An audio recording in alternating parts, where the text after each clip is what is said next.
बच्चों नमस्कार, मैं नर्मदा ठाकुर, जिला मंडी, हिमाचल प्रदेश।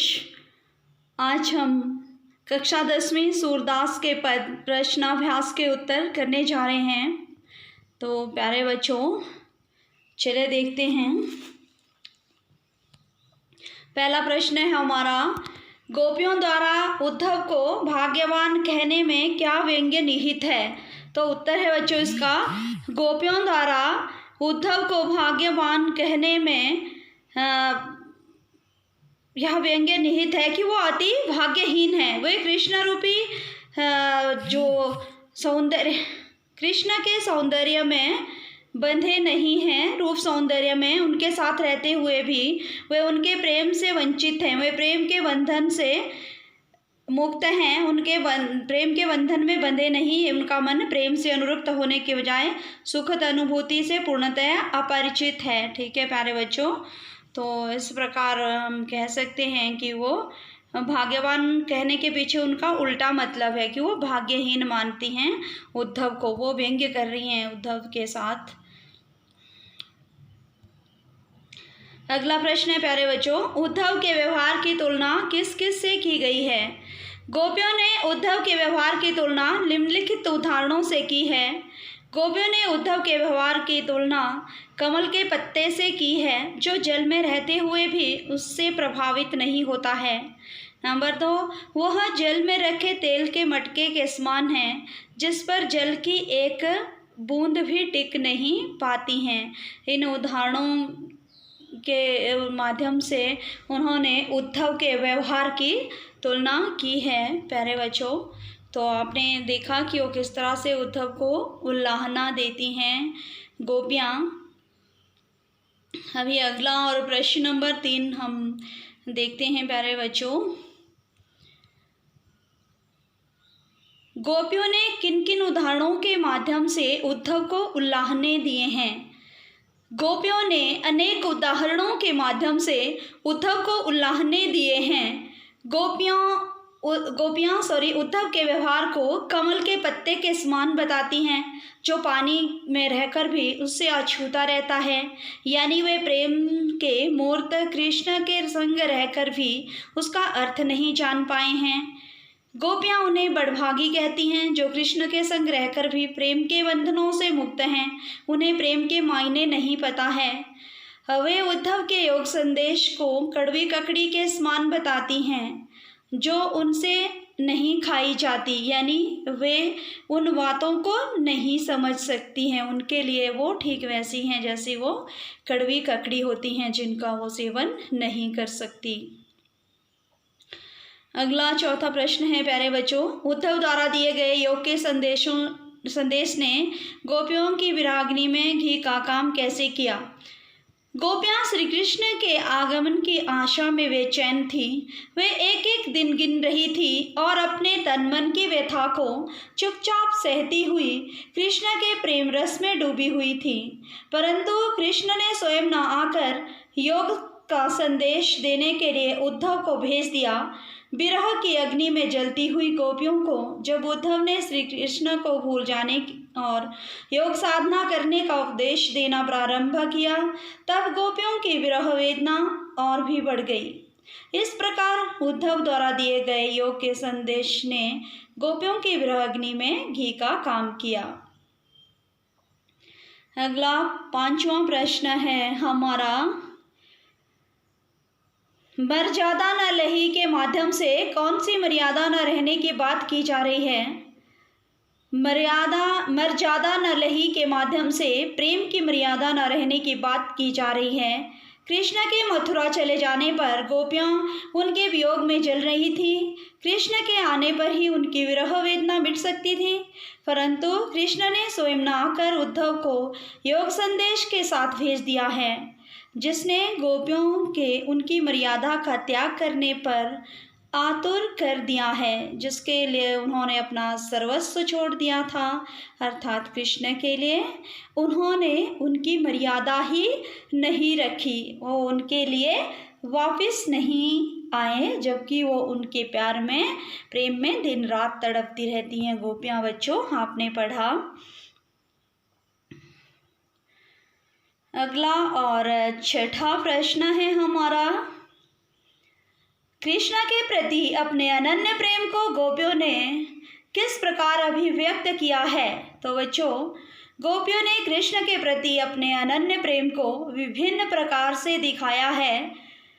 गोपियों ने अपनी तुलना उन चींटियों के साथ की है जो गुण किसको मानती हैं, श्री कृष्ण भक्ति पर आसक्त होकर उससे चिपट जाती हैं और फिर स्वयं को छुड़ा न पाने के कारण वहीं अपने प्राण त्याग देती हैं। ठीक है प्यारे बच्चों, उनकी जो हालत है वो बिल्कुल चींटियों की भांति है। उन्होंने खुद को हारिल पक्षी व श्री कृष्ण को लकड़ी की भांति बताया है।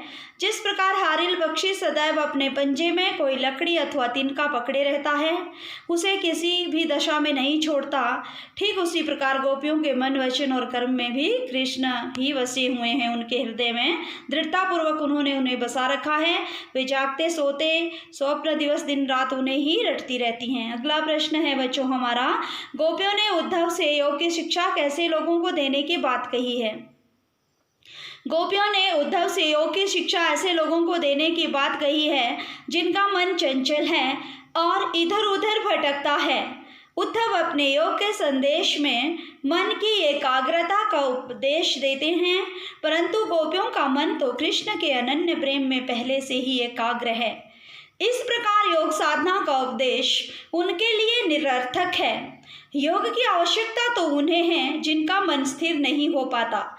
इसलिए गोपियां चंचल मन वाले लोगों को योग का उपदेश देने की बात कहती हैं। उनका मन तो सिर्फ एक जगह पे ही लगा हुआ है, और कहाँ लगा है प्यारे बच्चों, कृष्ण भक्ति में, और उन्हें कुछ दिखाई ही नहीं देता। वो कह रही हैं इसलिए तुम उन चंचल लोगों को ये अपना योग साधना का संदेश दो। अगला और आठवां प्रश्न है हमारा, प्रस्तुत पदों के आधार पर गोपियों का योग साधना के प्रति दृष्टिकोण स्पष्ट करें। गोपियों ने योग साधना को निरर्थक बताया है। उनके अनुसार यह उन लोगों के लिए है जिनका मन अस्थिर है, परंतु गोपियों का हृदय तो श्री कृष्ण के लिए स्थिर है। वे उनकी भक्ति में पूरी तरह से समर्पित हैं। योग ज्ञान उनके लिए कड़वी ककड़ी के समान है जिसे खाना बहुत ही मुश्किल है। यह ज्ञान गोपियों के लिए बीमारी से अधिक कुछ भी नहीं है। ब को बड़ी की मात्रा लगानी है प्यारे बच्चों, छोटी की लग गई है, यहाँ पे ध्यान रखना है छोटी छोटी बातों का। और अगला और नवम प्रश्न है हमारा, गोपियों के अनुसार राजा का धर्म क्या होना चाहिए। गोपियों के अनुसार राजा का धर्म है कि वह प्रजा को न सताए और प्रजा के सुखों का ख्याल रखे, है ना बच्चों। लेकिन कृष्ण क्या कर रहे हैं, उन्हें छोड़कर दुख दे रहे हैं, चले गए हैं। ठीक है। अगला और 10वां प्रश्न है हमारा, गोपियों को कृष्ण में ऐसे कौन से परिवर्तन दिखाई दिए जिनके कारण वे अपना मन वापस पा लेने की बात कहती हैं। तो बच्चों उत्तर है इसका, गोपियों को लगता है कि कृष्ण ने अब राजनीति सीख ली है। उनकी बुद्धि पहले से ही अधिक चतुर हो गई है। पहले वे प्रेम का बदला प्रेम से चुकाते थे, परंतु अब प्रेम की मर्यादा भूलकर योग संदेश देने लगे हैं। कृष्ण पहले दूसरों के कल्याण के लिए समर्पित रहते थे, परंतु अब अपना भला ही देख रहे हैं। उन्होंने पहले दूसरों के अन्याय से लोगों को मुक्ति दिलाई है, परंतु अब नहीं। श्री कृष्ण गोपियों से मिलने के बजाय योग की शिक्षा देने के लिए उद्धव को भेज दिए हैं। श्री कृष्ण के इस कदम से गोपियों के मन और भी आहत हुए। कृष्ण में आए इन्हीं परिवर्तनों को देखकर गोपियां अपने को श्री कृष्ण के अनुराग से वापस लेना चाहती हैं, अपने मन वापस पाना चाहती हैं। अगला प्रश्न है हमारा, गोपियों ने अपने वाक चातुर्य के आधार पर ज्ञानी उद्धव को परास्त कर दिया। उनके वाक चातुर्य की विशेषताएं लिखें, आपने लिखनी है। तो गोपियों के वाक चातुर्य की विशेषताएं इस प्रकार हैं। वो कैसी हैं, साहसी हैं। गोपियां पूरी तरह से निडर हैं। वो उद्धव को कोसने से परहेज नहीं करती। वह उनके योग साधना के संदेश को कड़वी ककड़ी और बीमारी बताती है। व्यंग्यात्मकता, गोपियों ने बड़े ही प्रभावशाली ढंग से व्यंग्य किया है या करती हैं। वे उद्धव को बड़भागी कहती हैं, चूंकि वह श्री कृष्ण के पास रहकर भी उनके प्रेम से अछूते रहे। यह कहकर वह उद्धव का उपहास करती हैं। स्पष्टता। वे स्पष्ट शब्दों में उद्धव को बताती हैं कि वे कृष्ण के प्रेम में पूरी तरह से लीन नहीं हैं, इसलिए उनके योग संदेश का उन पर कोई असर नहीं हो रहा है। वो तो कृष्ण के प्रेम में ही लीन है। सॉरी बच्चों। प्रश्न नंबर 12, संकलित पदों को ध्यान में रखते हुए सूर के भ्रमर गीत की मुख्य विशेषताएं बतानी है। भ्रमर गीत की मुख्य विशेषताएं हैं, निर्गुण और निरंकार भक्ति से ज्यादा सगुण और साकार भक्ति को ज्यादा महत्व दिया गया है। योग साधना का महत्व प्रेम की एक निष्ठता के सामने कम है। गोपियां विरह झेल रही हैं। गोपियों ने सरलता, मार्मिकता, उपालंब, व्यंग्यात्मकता, तर्क शक्ति आदि के द्वारा उद्धव के ज्ञान को तुच्छ सिद्ध किया है। गोपियों ने खुद को हारिल पक्षी व श्री कृष्ण को लकड़ी की भांति बताकर अनन्य प्रेम का परिचय दिया है। अनुप्रास, उपमा, दृष्टांत, रूपक, व्यतिरेक, विभावना, अतिशयोक्ति आदि अनेक अलंकारों का सुंदर प्रयोग हुआ है। शुद्ध साहित्यिक ब्रज भाषा का प्रयोग हुआ है। इसमें भी संगीतात्मकता का गुण सहज ही दृष्टिगत होता है। तो प्यारे बच्चों, ये हैं इनके भ्रमर गीत की मुख्य विशेषताएं। अब हमारा 13वां प्रश्न, गोपियों ने उद्धव के सामने तरह तरह के तर्क दिए हैं, आप अपनी कल्पना से और तर्क दीजिए। ठीक है। तो उत्तर, गोपियों ने उद्धव के सामने तरह तरह के तर्क दिए हैं। हम निम्न तर्क देख सकते हैं। प्रेम कर विरह की वेदना के साथ योग साधना की शिक्षा देना कहाँ का न्याय है। अपनी बात पूरी न कर पाने वाले कृष्ण एक धोखेबाज हैं। कृष्ण अपने अन्य प्रेम करने वाले सगों को योग साधना का पाठ क्यों नहीं पढ़ाते। वो योग साधना का पाठ हमें ही क्यों पढ़ा रहे हैं। गोपियों का ये मतलब है। हम अपनी तरफ से इस तरह के तर्क दे सकते हैं। बच्चों, आप भी अपने शब्दों में आपने कुछ अलग तरह के तर्क देने हैं जो आपको अच्छे लगें अपने शब्दों में। ठीक है। और अगला और 14वां प्रश्न है हमारा, उद्धव ज्ञानी थे, नीति की बातें जानते थे, गोपियों के पास ऐसी कौन सी शक्ति थी उनके वाक्चातुर्य में मुखरित हो उठी। तो बच्चों, गोपियों के पास उनके मन श्री कृष्ण के लिए प्रेम तथा भक्ति की अद्भुत शक्ति थी, जिस कारण उद्धव क्या हुआ,